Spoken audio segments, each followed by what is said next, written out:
Ada hal-hal yang sulit dalam agama bukan berarti disuruh kita give up, bukan. Tapi disuruh kita untuk terus berusaha, jangan menyerah. Karena emang gak akan berhasil sekali, maksudnya kayak gitu. Kalau kalian pengen istiqomah sekali, gak akan berhasil. Coba lagi, gagal, ulangi lagi, gagal, ulangi lagi, terus saja. Sampai benar-benar sampai di level istiqomah. Kayak dulu kalau misalnya kita suka ngabisin waktu yang agak-agak kurang berkualitas sih, kayak main game gitu. Awal-awal main game kan langsung baru pertama main udah kalah ya. Terus nyoba lagi naik level kalah, nyoba lagi level 2 menang, level 3 sampai akhirnya kita bisa tuntasin tuh game. Ini kenapa dalam urusan kayak gitu kita entertain, kita bisa begitu istiqomah, komitmen banget, kekeh gitu. Nah, dalam agama, dalam kebaikan, gak usah ngomongin istilah agama deh, dalam kebaikan aja. Kalau kita bisa kekeh, kita bisa, pokoknya saya pengen banget jadi orang yang istiqomah dalam kebaikan-kebaikan. Maksud Allah, coba lagi. Gak berhasil, coba lagi. Gagal dikit, coba lagi. Melendoi, coba lagi. Terus aja coba. Ini istiqomah teman-teman. Sampai Nabi aja beruban. Artinya Nabi itu mikir banget pengen istiqomah.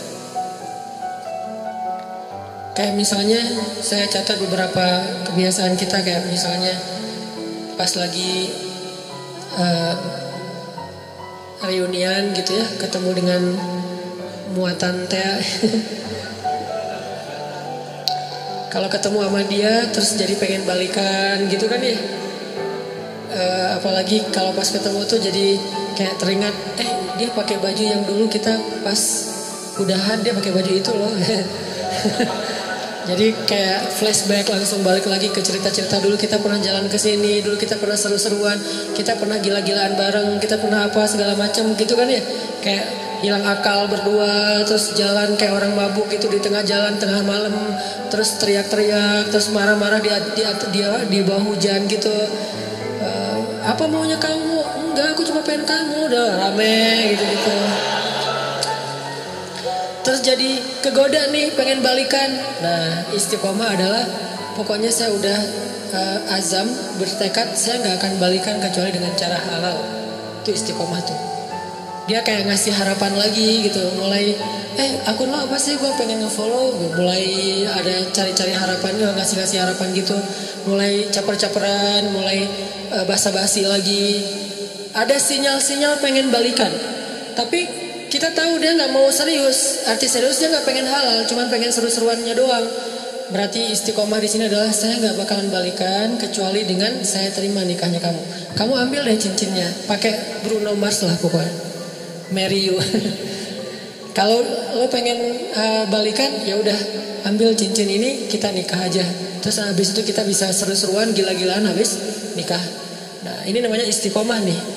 Gak mau balikan kecuali dengan cara terhormat. Terus kayak lagi punya duit, ngelihat ada teman kita kayak bedah plastik gitu, bibirnya pengen disuntik, jadi lebih tebal misalnya kan ya, kan lebih keren, lebih seksi gitu. Gue berapa sih kalau mau pengen nebelin bibir? Oh cuman 7 juta. Wah gue ada nih uang hadiah ulang tahun gue dari nyokap misalnya 5 juta, terus dari ayahnya 5 juta, 10 juta nih. Bisa nih kayaknya gue suntik-suntik bibir biar lebih tebal gitu, kayak siapalah gitu, gak usah disebut namanya. Nah ini kan godaan ya. Kita bisa tapi gak boleh, itu kan godaan banget tuh. Kalau pengen tapi gak bisa, ini gak terlalu ngegoda sih. Pengen dan mampu itu godaan banget tuh. Pengen tapi gak mampu, ya sabar aja. Gue sabar orangnya, kenapa gak bisa juga, gak mampu gitu. Tapi kalau bisa, mampu, kayaknya udah gak ada masalah, kita masih nahan, berarti istiqomah insyaallah. Jalan nih, duitnya sih nipis tapi jalan bareng teman-teman. Lihat Onitsuka gitu kan ya, wah nih modelnya warnanya gua banget nih. Misalnya dia senang warna-warna tanah gitu, warnanya ini coklat nih Onitsuka, terus lagi ngetren gitu kan, anak-anak SMA pada pakai, teman-teman sekelas pada pakai, semuanya Onitsuka kecuali saya sendiri yang masih pakai apa gitu kan ya. Yang lain pada Onitsuka pengen beli, tapi nggak ada cash, nggak cukup juga duitnya, harus nyicil. Jangan deh, tabung dulu sampai bisa beli tanpa harus nyicil misalnya. Ini orang istiqomah. Dia punya prinsip. Tapi prinsip itu berlaku untuk dirinya. Nggak dia paksain untuk orang lain. Karena ketika prinsip hanya dipaksakan kepada orang lain, dia tuh jadi orang yang nggak nyaman buat orang lain. Udah nggak asik lagi. Kalau prinsip itu dia paksain buat dirinya, ke orang lain dia lebih kayak tadi tuh toleran, dia paham, mengerti, pengertian ke orang lain, semua orang berproses. Itu dia tetap orang soleh dan asik. Orang jadi nggak asik itu kan gara-gara memaksakan prinsip ke orang lain ya. Padahal dia sendiri juga belum kayak gitu. Nah, jangan maksain, tapi kita contohin, kita bikin itu sesuatu yang buat dia aku pengen lu kayak kamu, orangnya tuh nggak kegoda walaupun di antara teman-teman yang pada misalnya lagi naik gunung gitu, udah lama dia udah berhenti ngerokok nih. Pas kali-kalinya lagi pengen ke gunung, dingin, yang lain pada udah coba aja sebatang. Enggak lah, gue mah daripada ngerokok mending gue permen aja deh gitu misalnya. Ini istiqomah kan, dia udah komitmen gak bakalan ngerokok lagi karena kata dokter itu gak sehat untuk dia. Dia pernah sampai masuk rumah sakit gara-gara itu. Udah dia azam, dia bertekad gue berhenti ngerokok. Teman-temannya semuanya ngerokok, dia gak akan nyalahin orang lain. Kalian ngerokok enggak. Yang penting saya udah gak lagi sekarang. Soalnya dia mungkin pakai bahasa-bahasa yang lebih santai lah. Kata dokter udah gak boleh, soalnya gue ada kayak paru-paru gitu. Nah ini orang yang istiqomah tetap asik. Jangan sampai kita sok istiqomah gak asik pula. Istiqomah belum, gak asiknya ya. Kenapa? Karena kita juga belum punya prinsip hidup, tapi maksain orang tuh harus berprinsip. Ini gak enak banget nih. Toh Nabi aja kayak tadi tuh, beliau punya standar ideal banget, tapi ke orang lain gak pakai standar itu. Jadi Nabi itu punya dua standar loh, standar diri sama standar orang lain. Kalau standar diri sendiri, yang saya sering share, sholat qobliyah zuhur itu 4 rakaat, itu standarnya Nabi.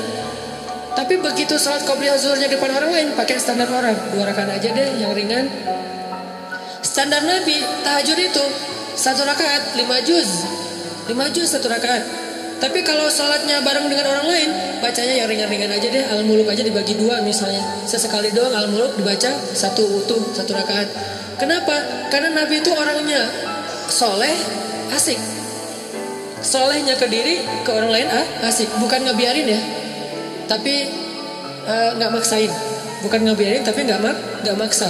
Apalagi bukan cuma nggak maksa, kadang-kadang belagu lah gitu, merasa udah paling keren sendiri gitu di antara teman-temannya. Padahal dulu dia juga berproses. Ini istiqomah teman-teman. Yuk kita belajar satu hal aja dulu. Coba kita latih. Bisa nggak kita komitmen dengan satu program kita nih. Saya tahun 2018 pengen program misalnya berat badan gak boleh lebih dari, kalau saya karena tingginya sekian, misalnya berat badan sebutlah maksimal 65, idealnya sih 60. Kalau udah lebih 60 berarti saya udah gak istiqomah. Push up minimal sehari push up 50 kali. Bisa gak istiqomah dan dawam? Istiqomahnya apa? Makan gak boleh lebih dari jam 7 malam misalnya. Malam sebelum tidur minum air hangat. Atau malam jam 9 itu paling telat minum air hangat. Karena katanya ya, bukan saya juga gak ngerti. Katanya kalau minum air hangat itu membakar lemak. Gak tahu sih. Atau treadmill, lari, sepeda seminggu 2 kali misalnya. Terus pull up minimal sekali pull up itu 5 kali deh. Kalau gak mau banyak-banyak 5 kali. Latih terus. Nah dawam dan istiqomah dengan pantangan-pantangan. Dawamin programnya, istiqomah dengan pantangannya. Gak boleh kebanyakan gula, gak boleh kebanyakan soda. Mulai belajar minum kopi sedikit gula sampai minum kopi gak pakai gula. Terus juga gak pakai soda. Yang soda-soda mulai ditinggalkan. Terus lama-lama mulai dawamin air putih, makan makanan yang sehat, pola hidup, tidur yang cukup. Semua ini adalah istiqomah dan dawam. Satu hal aja, pokoknya saya pengen ikut sunnah yang kayaknya kece nih. Apa? Six pack. 2019 harus jadi nih badan. Terus latihan. Nggak mungkin kan six pack tapi yang lain nggak kebentuk ya. Yang namanya six pack insya Allah kebentuklah semuanya, puncaknya di perut. Kalau nggak six pack minimal 3 lah. 3 juga udah cukup. Atau kalau nggak 3 juga minimal nggak offset lah. rata gitu ya nih, bisa rata aja udah keren banget tuh. 2018 gue pengen rata. Mungkin badannya tuh nggak sekeren Adirai, tapi minimal bisa dibilang otot gitu. Nah ini jalanin, dawamin programnya, istiqomahin pantangan-pantangannya. Satu hal aja. Kalau mau ngomongin hal-hal yang sifatnya sunnah tapi kece gitu. Kalau mau sunnah yang lebih bold dan gak usah diomongin ke orang lain, pokoknya 2018 gue pengen hafal 5 juz. Ini bold ya, bukan yang lebih entertain. Buat sendiri aja, pengen 5 juz. Gak usah diumumin, gak usah posting 2018 5 juz. Ngapain diposting? Ya kayak gitu-gitu. Kalau yang mau diposting banyak main, banyak manfaat, gak apa-apa posting. Kan gak ada ria juga kan. Wah main ria, gak apa-apa kalau main ria Maya. Tapi kalau saya posting banyak tilawah, banyak salawat, agak-agak gimana gitu. Karena saya ngerasa belum banyak tilawahnya. Masa saya tilawah misalnya sekali sejuz sehari, bilang banyak. Sementara guru saya, anggota dewan di Jakarta tuh sehari 10 juz. Dan itu dari sejak kelas 6 SD udah kayak gitu. Sehari 10 juz, murojaah hafalannya. Berarti 3 hari khatam, 3 hari khatam. Beliau baru boleh bikin tagline banyak tilawah. Udah kita baru 1 juz, gak usah bikin banyak tilawah. Udah aja yang realistis lah, banyak main tapi jangan banyak dosa. Karena kalau main ria gak masalah, gak akan menggugurkan pahala main ya. Ustaz, jangan ria tuh dengan main. Emang pahala gitu. Kalau niatnya untuk dakwah mungkin pahala, tapi setidaknya amanlah dibandingkan ibadah. Coba 2018 saya pengen 5 juz. 5 juz itu setahun, jangan dikejar sebulan, gak bakalan jadi itu. Kecuali kita benar-benar fokus tinggal di pesantren yang hafal Quran, kayak gak ngapa-ngapain. Kalau normalnya mah untuk kita lebih realistis setahun deh 5 juz. Mumpung saya masih 19 tahun nih, target nikah 24 tahun, ada 6 tahun kan, 6 tahun setahun 5 juz. Jadi tuh akad nikah Qul a'udzu birabbin nas. Wah gitu doang. Jangan lupa ini ayat surat terakhir yang saya hafal dari Al-Baqarah maksudnya. Bukan Qul a'udzu birabbin nas baru mulai ya. Qul a'udzu birabbin nas itu udah selesai. Maharnya apa? Seperangkat alat sholat. Maharnya apa? 1 gelang, 1 cincin, 1 rumah, 1 mobil. Ditutup dengan surat An-Nas. Daripada ditutup dengan surat Al-Baqarah, Alif Lam Mim misalnya. Surat An-Nas. An-Nas setelah dia menghafal dari Al-Fatihah sampai Al-Falaq, ditutup dengan An-Nas. Bisa tuh 6 tahun, setahun 5 juz, dibagi per bulan, dibagi lagi per hari. Itu dawam. Jadinya sedikit banget, enggak Ustaz, enggak keren ah. Keren kalau dawam. Kalau cuma sehari enggak keren emang. Tapi kalau dawam itu keren. Makanya ketika ada sahabat nanya ke Nabi, "Ya Rasulullah, ayyul amal ahabba ilallah?" Amal apa yang Allah paling suka? Apa jawaban Nabi? Adwamuha wa in qallat. Yang paling dawam walaupun sedikit. Yang paling dawam itu artinya konsisten. Kalau istiqomah itu artinya komitmen. Yang paling dawam walaupun sedikit. Sedikitnya misalnya coba 5 juz bagi setahun. Saya belum pernah bagi. Anggap aja sehari ngafalnya cuma 2 baris atau 3 baris. Sehari cuma 3 baris. Gak seru kurang keren. Teman-teman saya tuh sehari 1 halaman. Jangan lihat sekarang, lihat setahun. Ketika itu sudah dawam, itu jadi keren di mata Allah. Malah kata Nabi itu amal yang Allah suka banget. Coba bikin program, gak usah banyak-banyak, tapi targetnya dicicil. Jadi bikin program cicilan, jangan bikin program cash dalam amal soleh. Saya pengen nyicil hafal Quran, saya pengen nyicil tahajud. Gimana nyicil tahajud? Mulai dari target saya tahun ini tahajudnya lengkap 11 rakaat, dimulai dari jam 3. Nyicilnya dari jam 4:04. Kan azan jam 4 misalnya 30. Ada waktu 15 menit. Sholat tahajud apa Ustaz? Witir dulu 1 rakaat. Beberapa minggu asal bisa dawam aja nih 2 minggu setiap malam bisa witir 1 rakaat, itu keren loh. Daripada semalam 11 rakaat 3 juz, besok enggak, sebulan kosong. Enggak gitu. Mending gua 2 minggu ke depan sebelum sholat subuh wajib witir 1 rakaat deh. Gitu aja, witir 1 rakaat. 2 minggu tuh witir 1 rakaat. Allah tuh sayang banget sama kita. Minggu ketiga mulai witir 3 rakaat deh. Bulan berikutnya tambah tahajud 2 rakaat, witir 3 rakaat. Mulai bangun jam 4, mulai bangun jam 4 kurang seperempat, mulai setengah 4, mulai setengah 4 kurang, mulai jam 3. Jam 3 udah mulai normal nih, jaga tren itu tuh. Kalau udah dijaga setahun, insya Allah itulah amal yang paling disukai Allah. Baru disebut ahli tahajud. Kalau belum, namanya bukan ahli tahajud, pernah tahajud. Pernah tahajud, pernah tilawah 1 juz ya. Pernah puasa Senin Kamis, pernah sedekah, pernah doang. Pahala sih, cuman nanti di akhirat nggak digolongkan dalam golongan itu. Kan di akhirat itu ada golongan ya. Yauma idzi yasdurun nas ashtatan. Ashtatan itu artinya kelompok-kelompok. Masing-masing ada komunitas. Nanti di akhirat itu ada komunitas subuhan, ada komunitas tahajudian. Ada komunitas sedekah, ada komunitas kayak duha gitu. Nah, ada orang yang di komunitas mana aja dia ikut. Kayak kita sekarang senang ngegeng gitu, geng sana ikut, geng sini ikut, anak-anak parkour dia main, anak-anak BMX dia main, anak-anak skate dia main, anak-anak motor dia jalan juga touring. Artinya kan dia gaul banget ya. Karena semua bisa, BMX bisa, parkour bisa, skate bisa, mau motoran bisa. Anak sepeda dia ngegoes kemana ikut, berarti dia bisa semua nih. Di akhirat ada yang kayak gitu juga sih.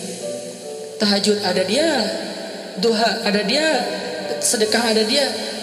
Yang parah nggak ada di mana-mana, sendiri doang nih. Kenapa bisa sendiri? Karena dia pernah tahajud, pernah duha, pernah sedekah, pernah tilawah. Bukan ahlinya. Lihat ahli dengan pernah bedanya, dawam dan istiqomah. Jadi kalau kita pengen punya komunitas nanti di padang mahsyar, komunitas tuh beda loh treatmentnya sama sendiri. Komunitas tuh biasanya dapat banyak kemudahan nanti di padang mahsyar. Kenapa? Saling mentestimoni gitu. Ya udah kayak kita misalnya check in under group dengan sendiri. Kalau FIT kita jalan sendiri tuh harga tiket lebih mahal satu. Kalau beli tiket grup itu lebih murah. Kedua, pas check in bagasinya kalau sendiri overweight itu bakalan bayar per kilo kan. Kalau under group overweight satu disubsidi sama teman-teman yang kurang, gitu kan? Nah itu logika sederhana di akhirat juga gitu. Kalau kita overweight dikit, nanti udah deh ntar saya gantiin. Atau misalnya harga tiketnya kemahalan tuh masuk surga, gak apa-apa kalau beli grup lebih murah. Emang kayak gitu kaidahnya, kaidah jamaah. Karena berjamaah itu lebih berkah. Nah gimana biar masuk komunitasnya? Jadilah ahlinya. Gak bakalan jadi ahli kalau cuman pernah. Walaupun pernahnya tuh, saya pernah tuh, kayak saya pernah sholat tarawih semalam 10 atau 15 juz di Mesir. Pernah tapi nggak berulang, kapok sekali doang. Itu juga nggak sengaja diajak sama guru saya, Hanan dia ikut tahajud tarawih, imamnya bagus. Kan saya kayak imam hunter gitu kan, mencari-cari imam yang keren gitu, yang bacaannya bagus saya cari tuh, enak soalnya. Dan saya pasti milih softnya di luar masjid. Walaupun yang terbaik di sholat pertama, tapi untuk sholat sunnah saya pengen nyoba di luar, imamnya bagus dan soundnya di masjid itu bagus-bagus tuh. Jadi kita kayak lagi nongkrong tapi ngedengerin sholat.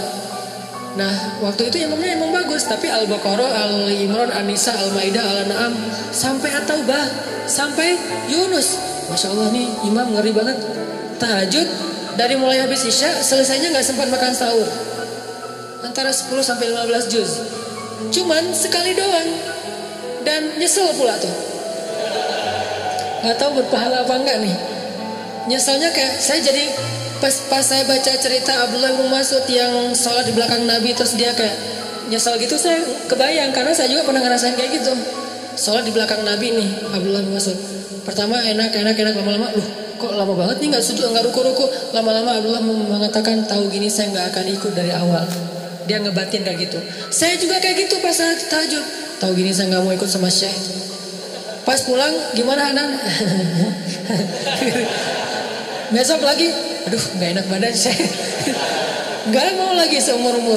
Sampai sekarang kalau dibawa lagi ke Mesir nggak mau saya. Kenapa? Nggak kuat. Bayangin tahajud dari Isya sampai menjelang sahur. Dan sahur di Mesir itu bukan imsak kayak kita. Sahurnya batasannya tuh azan subuh. Jadi udah deket azan subuh, kita pas habis witir itu makan itu udah kayak orang lapar banget karena bentar lagi azan subuh. Saking full semalaman sholat. Nah ini namanya bukan ahli tahajud. Pernah tahajud 10 juz, minimal pernah lah. buat jadi bahan ceramah doang gitu. Gue pernah loh sholat tahajud 10 juz padahal cuma sekali doang, dan itu juga nggak sengaja dan nyesel lagi. Kalau orang yang di masjid itu, nah itu baru keren. Kakek-kakek yang udah berapa tahun, kayak udah 10 tahun kayak gini, nah itu namanya ahli tahajud dengan model Rasul. Itu beneran. Nanti insya Allah mungkin kita berhusnuzon, dia bakalan masuk komunitasnya Rasulullah. Foundernya tuh Rasul, terus anggotanya tuh orang-orang yang tahajud kayak Ibnu Abbas, Abdullah bin Zubair, kayak gitu-gitulah anggota-anggotanya, termasuk yang di masjid Sayyidah Zainab nama daerahnya. Masjid Sayyidah Zainab itu kalau kayak saya yang cuma pernah sekali nggak masuk komunitas. Tapi berpahala nggak? Kalau ikhlas tetap berpahala. Pahala sama komunitas itu beda. Pahala itu reward. Kalau komunitas itu kayak dapat satu anggota, tanda anggota tuh, bukan reward doang. Jadi tanda anggota dan beda nanti treatmentnya di akhirat. Dawam istiqomah. Istiqomah di sekolah tuh teman-teman semuanya punya pasangan, pacaran gitu lah. Kita istiqomah sendiri, kan keren ya. Soalnya nggak ada yang mau misalnya. Pengalaman. Alhamdulillah saya belum pernah pacaran. Sekali-kalinya cuma LDRan dan itu nggak penting-penting amat, cuman kayak email-emailan doang, cuman say hi doang. Terus apalah udah di Mesir tuh LDRan, itu juga nggak lama, cuma beberapa bulan diputusin. Langsung tawaf Sungai Nil gitu kan. Sekali-kalinya diputusin, kan berat banget tuh. Alhamdulillah nggak pernah pacaran yang kayak sentuhan, jalan bareng tuh nggak pernah. Kenapa?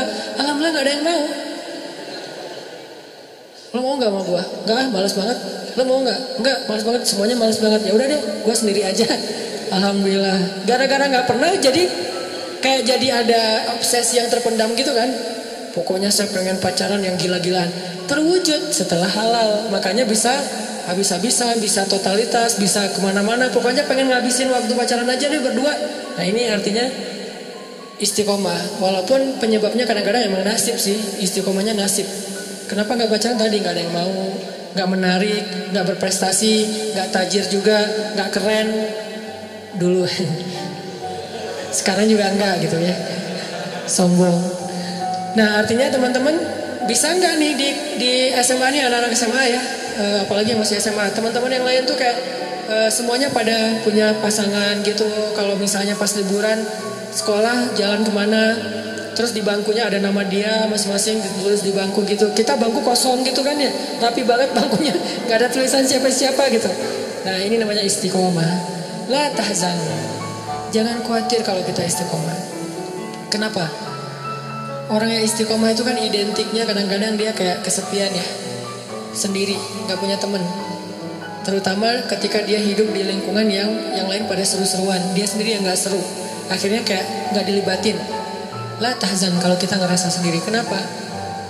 Nahnu awliya'ukum fil hayatid dunya wa fil akhirah. Kata Allah, kami akan nemenin kamu. Kami, bukan saya, kami. Siapa kami? Allah dan para malaikat. Cuman kita gak ngeliat doang. Tapi sebetulnya kita tuh punya geng. Ketika kita istiqomah itu, kalau kita ngerasa gara-gara istiqomah jadi sendiri, la tahzan, jangan khawatir. La tahzan, jangan berkecil hati. La tahzan, jangan sedih. Nahnu awliya'ukum fil hayati dunia. Kami temenin kamu di dunia, dan nanti kami temenin kamu di akhirat. Allah yang janjiin bakalan nemenin kita. Tanpa niat kita ngejauhin orang lain ya. Orang yang ngejauhin kita gak ada pengen ngejauhin orang. Kalau kita yang pengen ngejauhin orang lain, itu beda babnya. Itu kesannya kita kayak eksklusif gitu, gak boleh. Tapi kalau orang yang ngejauhin kita gara-gara gak bisa diajak happy-happyan, seru-seruan kayak gitu, la tahzan, jangan sedih. Nahnu awliya'ukum, kami akan nemenin kalian, kata